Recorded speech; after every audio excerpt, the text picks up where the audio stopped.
All right, what's up, guys? So making some headway today. I'll show you something really cool that I'm excited about. So got the back window out, the front window out. The cage is just, oh, it's trash. Anyway, so all that's got to be cut out. But here's something that's cool. So I knew this was a square tube chassis or a square tube frame rail. So I knew that going in, no big deal. For what this car is going to be running, it's going to be a good car. Anyway, so I started taking the dash out, took the windows out, but here's what's cool. This car, they didn't think it had a VIN number. The guy that had it, he said that there was no VIN number on the car, but because it was hidden behind the black of the Lexan, but it actually does have the factory VIN.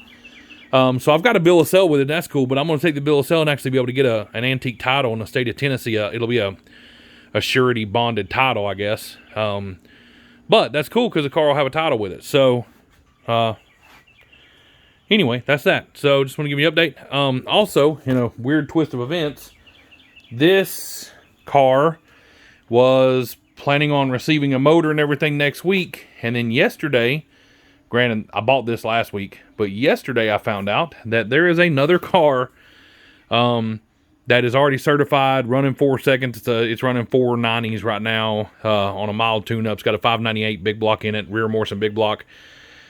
And I talked to the guy yesterday about it, and I'm going tomorrow to get it. So I now have 3 third-gen Camaros. Well, we'll have 3 third-gen Camaros, one completely disassembled in a stock car that ain't been started yet. This one, which I'm going to put back together, and probably put a mild big block or a mild small, except for a small block, so probably a small block. I'm not going to put the Pro Charge motor in it. The Pro Charge is for the new build. But anyway, so I'm going to have a whole passel full of third-gen Camaros, it looks like. So we're going to come up with new names for everything. So that's that. Just want to give you guys a heads up. This thing is just old, man. Everything's been, it's all a mess. So all this is coming out. A new fiberglass dash is coming, new fiberglass front end.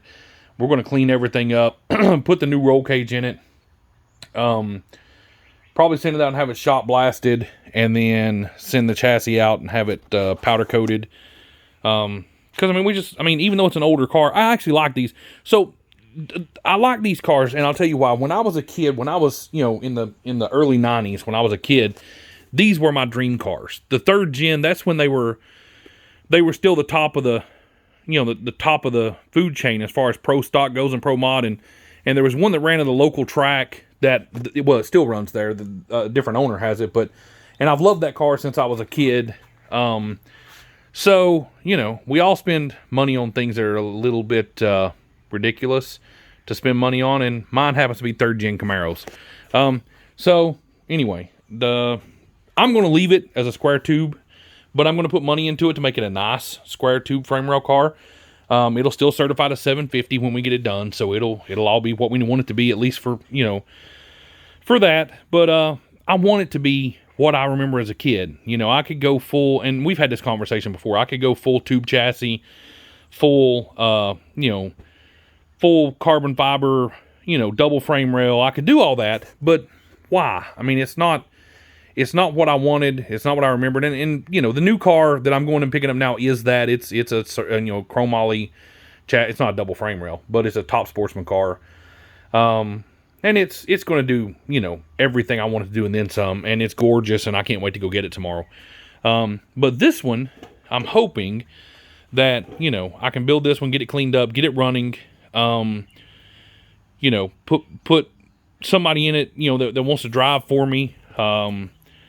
And I've got some buddies that's got some kids that are 17, 18 years old, and I'm sure one of them would love to have a ride to run some local bracket stuff in. This is going to be probably a 540 car, 550 car. It's not going to be super, super fast. But then when my son turns 16 and steps out of a junior dragster, then I can put him in it, make it a 630, 640 car at start, and then bring him up in it. But it's just going to be something that hopefully he will cherish like I cherish the cars I have with my dad. I wish that I could find our original Corvette. If I ever find the car, I don't care if it's $100,000. If I ever find that car, I'm going to buy it back. you know, it was just, it's something that I wish now, being an adult now and knowing that those things have sentimental value, I wish I could get it back. So I'm hoping that, you know, my son, he's been down here with me today. He's not here now, but I'm hoping that he helps me build this and learns with it and falls in love with the passion of auto sports like I did. And this is his one day. And then I'm hoping that maybe this car becomes my daughter. She's a couple years behind him, but maybe it becomes my, wow, just started pouring down rain. But, you know, hopefully we can have a whole crew of these things going and you know, go from there. But anyway, just want to give you guys an update. This is where the new car is at right now. It's got a long way to go, but, you know, progress is being made. Hopefully by the end of this week, we'll have the cage being put back in. I'm hoping by the end of the night tonight to have I got my plasma cutter in it, so I can, once I get all the interior out, I can make quick work of taking this whole cage out. And, you know, then from there, we can start putting the new cage in and do it correctly. Fit it to fit. I'm going to fit it to fit me for now. And then, you know what, we might have to adjust the seats and stuff for everybody else. But anyway, just want to give you an update. I know it's not as cool as watching some of these builders on YouTube build, you know, these monsters. But at least you get to see, you know, real people doing real work in a basement shop. I mean, it's, you know, like deep freezes and just normal, simple tools, man. So if you're into that kind of thing, the shade tree mechanic stuff, that's what we are. You know, obviously I've got some pretty big builders lined up to help me with some stuff. And like I said, Borowski's built me a phenomenal LS, Pro-Charged LS. I mean, you know, 2,000 horsepower LS. That's going to go in the radio car. GPS race cars, hopefully, is going to work with me on turning the original Pandemic project here into a radio car. Probably an LDR car is probably what it's going to run, is my assumption. So I can't get down to the, you know, the Pro 275 or the Radio versus the World stuff. Money wise, it's just not there. And I mean, well, the money's there, but not my want to run that. You know, at heart, I'm a bracket racer. And I'm going to run a lot of the 470 index stuff that we've talked about before, or 450 index. That's really what I want to get into running anyway. So, but I'd like to do some of the radial stuff too, just because it looks like it's an absolute blast. And everybody that runs it, for the most part, seems to be really good people and a good family of racers, and I'd like to belong to that. So anyway, just wanted to give you an update. Talk to you guys later. I'll try to make a video tomorrow when we head out to go pick up the new car. I'll show you, you know, show you it and show you a clip of us picking it up and all that good stuff, and we'll go from there. All right, have a good day. Bye-bye.